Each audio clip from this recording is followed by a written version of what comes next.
boas festas. É bom saber que está aí desse lado para mais um turismo em destaque, desta feita em período de contenção.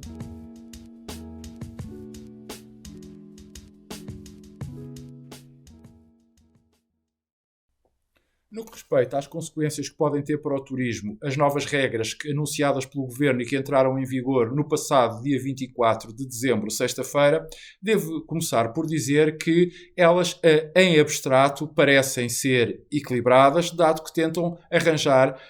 uma justa posição entre a proteção dos cidadãos face à evolução da pandemia, nomeadamente desta nova variante da Omicron, a manutenção em funcionamento da economia e ainda tomando em consideração a quadra natalícia em que nos encontramos, onde naturalmente há muito mais contactos sociais. No entanto, se olharmos para algumas dessas medidas e, sobretudo, naquelas que dizem mais diretamente respeito ao turismo, de uma forma mais perto, verificamos que, em muitos casos, há uma falta quase total de ligação prática àquilo que é a realidade, dando até quase que a entender que quem as decidiu está fechado nos seus gabinetes, num mundo completamente alternativo e completamente desfasado daquilo que é a realidade do que se passa cá fora na vida real. A prová-lo está, por exemplo, a questão ligada às testagens, onde começou por ser anunciado a exigência, nomeadamente para o acesso a alguns estabelecimentos turísticos, da realização e da apresentação de testes negativos, nomeadamente PCR ou antigénio, testes esses que, obviamente, atendendo à elevada procura que já tinham e que esta nova medida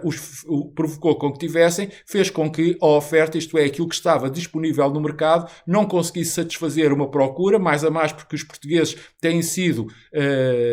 muito cumpridores na questão da testagem, veja-se os sucessivos recordes que a mesma bateu nas últimas semanas e, portanto, aquilo que provocou foi que houve uma ruptura, por assim dizer, do sistema que motivou que o Governo, 2 dias mais tarde, viesse acrescentar à possibilidade de apresentação destes testes negativos também os autotestes, os denominados testes rápidos, ou seja, aqueles que nós podemos fazer a nós mesmos, e que, entretanto, inicialmente tinha começado por não considerar como sendo devidamente fidedignos, mas que depois os passou a considerar como tal. Para além disso, deve-se acrescentar que, infelizmente, também estas medidas vieram ressuscitar, por assim dizer, erros passados. Por exemplo, a questão do vírus só atacar ou atacar mais ou infectar mais em determinados locais e em determinados dias. Veja-se, por exemplo, a questão da exigência de testes negativos para aceder aos restaurantes nos dia 24 e no dia 25 ou então no próximo dia 31 e 1 de janeiro, ou até a supervisão a que os estabelecimentos de alojamento turístico estão obrigados a fazer a quem tenha que realizar o autoteste na sua presença, a supervisão essa que vai ser feita perante profissionais com competências turísticas óbvias, mas que, do ponto de vista da saúde, não têm qualquer formação para o efeito. Ou até mesmo, se quisermos, a questão do desconhecimento que, por exemplo, ao nível da restauração, do que acontece de quando algum cliente tem que fazer um autoteste, não existe espaço, ao contrário do que normalmente acontece com os estabelecimentos de alojamento turístico, para que os restaurantes disponibilizem para que os seus clientes façam esses autotestes, deixando-os nesta altura do ano, normalmente com intempéries, na rua a fazer os autotestes. Será assim? Bem, o problema é que, como se vemos por alguns destes exemplos, tudo isto gera confusão, tudo isto gera incerteza é essa que gera falta de confiança e, em alguns casos, até medo. Ou seja, no fundo, tudo isto provoca o quê? A desistência por parte dos consumidores ou então a sua evasão e a procura por situações à margem das regras, isto é, por situações ilegais. E claro está que, naturalmente, que as consequências disto para a atividade turística são os cancelamentos ou, pelo menos, a diminuição da procura de aquisição de produtos e serviços turísticos, ficando os agentes turísticos de um modo geral e os agentes económicos em particular ainda mais com as suas fragilidades ainda mais expostas. E, para cúmulo, o facto é que a exceção feita às discotecas, que como já se sabia desde o início de dezembro, iriam fechar, todos estes anúncios foram feitos sem que fosse sequer dito, se fosse falado, se fosse até prometido qualquer apoio, qualquer ajuda adicional à perda de receita que os estabelecimentos turísticos e as empresas do turismo em geral vão estar sujeitas por força destas novas regras. Ou seja, no fundo, trata-se de mais um sinal a juntar a tantos outros que têm sido dados ao longo da pandemia por parte dos decisores políticos de que, de facto, não contam com a atividade turística ou, pelo menos, não a consideram como importante para a vida futura do país. Em conclusão, este é mais um revés natural para a retoma do turismo, que é obrigada a mais um compasso de espera, em parte motivado pela própria evolução da pandemia, e nomeadamente desta variante do Omicron, mas também, em grande parte, pelo desnorte que o governo manifestou, não só na tomada de medidas, como, em alguns casos, na correção das mesmas por outras, que deixam, como já se viu, muito a desejar, tentando, no fundo, de alguma forma, agradar a gregos e a troianos, ou seja, tentar conter a atual situação pandémica, mas já de olhos postos nas eleições do próximo dia 30 de janeiro.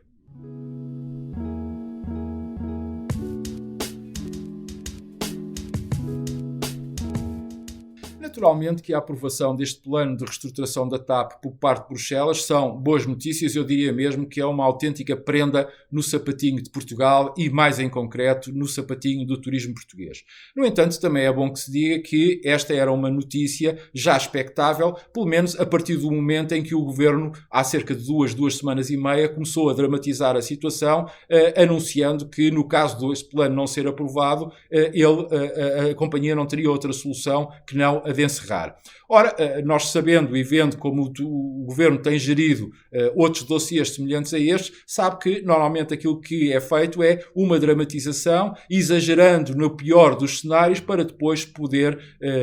do ponto de vista político, o Governo colher os dividendos e acabar por cantar a vitória, já que de antemão sabe que o resultado irá ser exatamente ou tendencialmente o oposto. Contudo,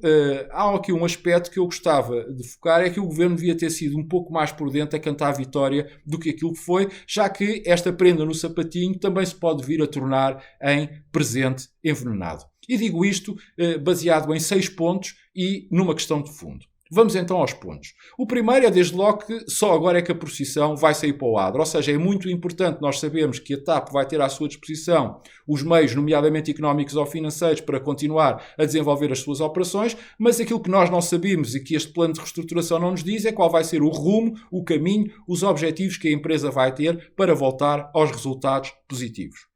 Um segundo aspecto prende-se com quem gera TAP no Conselho de Administração e na Comissão Executiva atualmente, uma vez que essas pessoas não elaboraram, não participaram na execução do desenho deste plano de reestruturação que agora foi aprovado e, portanto, não sabemos se acabam por se reverem nele, mais a mais, quando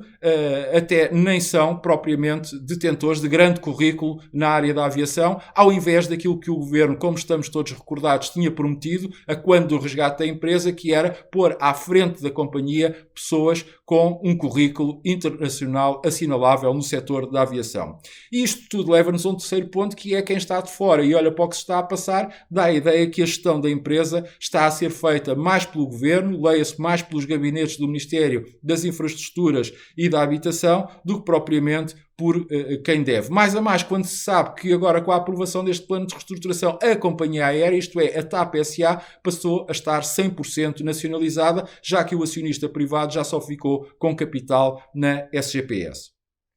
Um quarto ponto que é importante sublinhar é que falta ainda avaliar em que medida é que os cerca de 12 menos aviões com que a empresa está neste momento a operar e os 9 pares de slots que terá que devolver a partir de outubro próximo vão prejudicar ou não a sua operação. E mesmo que esses dois aspectos, os aviões e as slots, não acabem por não ser determinantes, há um quinto ponto que é muito importante, é que não se conhece nem se sabe como é que a TAP pretende ser mais eficiente, isto é, mais rentável, nomeadamente no mercado da Europa e no mercado do Atlântico Norte, onde, como se sabe, a concorrência é feroz, dado o regime de céus abertos, ao contrário daquilo que acontece, por exemplo, com a América Latina e, em particular, com a América do Sul e África, em que o regime regulatório de voos é por acordos bilaterais, e isto tudo é importante porquê? Porque pode afetar, pode ter efeitos, pode ter reflexos naquilo que é, que comumente se designa como o Hub de Lisboa. Finalmente, um sexto e último ponto, para não ser exaustivo, que tem a ver com o facto de como é que a companhia vai conseguir gerar receitas, como aliás é a expectativa do Governo e já foi afirmado pelo próprio Governo, com as alienações a que está obrigadas, e refiro-me em concreto à manutenção no Brasil e aos negócios do Ketling e do Handling em Portugal. E, por acaso, se não aparecer ninguém disponível para pagar para comprar estas empresas, ou sequer se não aparecer ninguém que esteja disponível para assumir o passivo que as mesmas têm registadas nos seus balanços. Bem, são interrogações que continuam no ar. E vamos então agora à questão de fundo, que é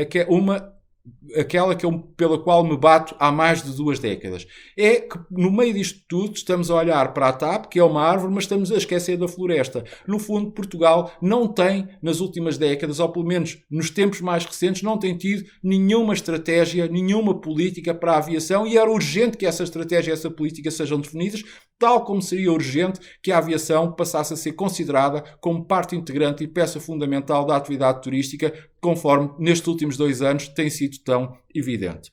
Ou seja, em síntese, ainda há muitas perguntas para as quais não existem respostas, e também é preciso e é bom que todos tenhamos consciência que no panorama da aviação mundial a TAP é uma empresa de pequena dimensão, de pequena escala, que a aviação é uma das áreas de atividade económica, um dos setores mais competitivos que existe no planeta e, portanto, precisa de uma gestão profissional e não se compadece com gestões políticas ou sequer com amadorismos. Também é bom referir que as companhias de bandeira é coisa que já não existe. O conceito de companhia de bandeira é uma relíquia que já ficou para trás no século XX, e ainda que não fazemos ideia presentemente como é que a TAP vai conseguir alimentar o Hub de Lisboa e vai conseguir ser rentável. Portanto, são sempre muitas dúvidas, muitas perguntas sem resposta, o que me leva a dizer que este será um tema que naturalmente continuarei aqui a acompanhar. Voltamos a ver-nos para a semana. Um feliz ano novo, muita saúde, e que 2022 seja o ano do fim dos reencontros adiados, da retoma das nossas vidas e do progresso do turismo.